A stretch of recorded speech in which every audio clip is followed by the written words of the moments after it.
आज ही Doubtnut app download करें। Doubtnut पर होगा अब आपके सभी मैथ्स, केमिस्ट्री, फिजिक्स और बायोलॉजी डाउट्स का सफाया।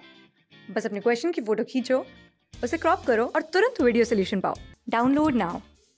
हमें बताना है कि दिए गए ऑप्शंस में से कौन सा एक ऑक्यूपेशनल डिजीज नहीं है। ऑक्यूपेशनल डिजीज के लिए हम ऑक्यूपेशनल रेस्पिरेटरी डिसऑर्डर टर्म भी यूज़ कर सकते हैं, और ये रेस्पिरेटरी सिस्टम की ऐसी बीमारी होती है जो कि कुछ पर्टिकुलर इंडस्ट्रीज़ में काम करने वाले वर्कर्स में ही पाई जाती है। ऐसी इंडस्ट्रीज़ जहाँ पर पत्थर को तोड़ा जाता है, स्टोन ब्रेकिंग होती है या ग्राइंडिंग होती है, उनके वर्कर्स में जनरली हमें ये बीमारियाँ मिलेंगी, क्योंकि इस तरह की एक्टिविटीज़ से इन इंडस्ट्रीज़ में लार्ज अमाउंट में डस्ट रिलीज होती है। अब वैसे तो थोड़ी बहुत धूल से हमारी बॉडी कोप अप कर लेती है, क्योंकि हम सड़क पे भी निकलते हैं, बाहर निकलते हैं, थोड़ी बहुत धूल तो होती है, लेकिन इन इंडस्ट्रीज़ में इतने ज़्यादा अमाउंट में धूल होती है जिसमें पर्सन को रहना पड़ता है लंबे समय तक, कि बॉडी का कोपिंग मैकेनिज्म ऐसे में फेल हो जाता है और लंग्स डैमेज होने की वजह से ऑक्यूपेशनल डिजीजेस कॉज हो जाती हैं। तो अगर अपने ऑप्शंस को देखें, पहला हमें दिया है सिलिकोसिस। तो सिलिकोसिस जी बिल्कुल ऑक्यूपेशनल डिजीज है, क्योंकि सिलिका की जो मिनरल्स हैं जो हमें जनरली रॉक्स में, सैंड में, कई सारे स्टोन्स में मिलते हैं, इन स्टोन्स की ग्राइंडिंग से उनके पार्टिकल्स जो रिलीज होते हैं वो लंग्स में अंदर डीप जाकर डिपॉजिट होकर ऑक्यूपेशनल डिजीज कॉज करते हैं।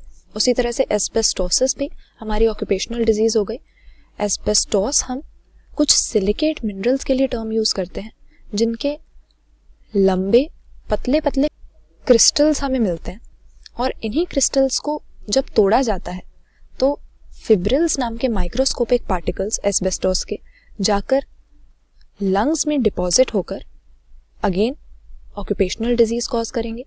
फिर न्यूमोकोनियोसिस भी हम इसी तरह की डिजीज के लिए वर्ड यूज करते हैं। कलेक्टिवली हम एस्बेस्टोस, सिलिकोसिस, इन सबको ही न्यूमोकोनियोसिस कह सकते हैं, जिसमें कोई ना कोई मिनरल पार्टिकल लंग्स में जाकर लंग्स को डैमेज कर रहा है।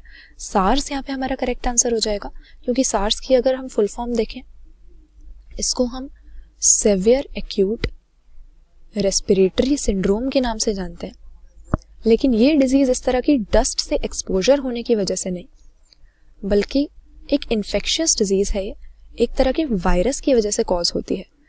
तो ये बहुत ही खतरनाक बीमारी, क्योंकि इसमें अचानक से सांस लेने में बहुत दिक्कत होने लगती है, डेथ भी हो सकती है।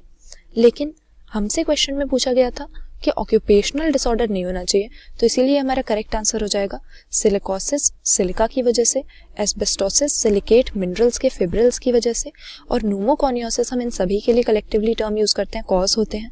तो ऑक्यूपेशनल डिजीज में ये तीनों तो आ जाएंगे, लेकिन हमारा सेवियर एक्यूट रेस्पिरेटरी सिंड्रोम क्योंकि वायरस से कॉज होता है, तो हम कह सकते हैं ऑक्यूपेशनल नहीं, ये एक इन्फेक्शियस टाइप की डिजीज है, इसलिए यहाँ पर ही हमारा करेक्ट आंसर है। क्लास 6 से 12 से लेके नीट, IIT, JEE मेंस और एडवांस के लेवल तक 10 मिलियन से ज्यादा स्टूडेंट्स का भरोसा। आज ही डाउनलोड करें डाउटनेट ऐप या व्हाट्सएप कीजिए अपने डाउट्स 8400 400 400 पर।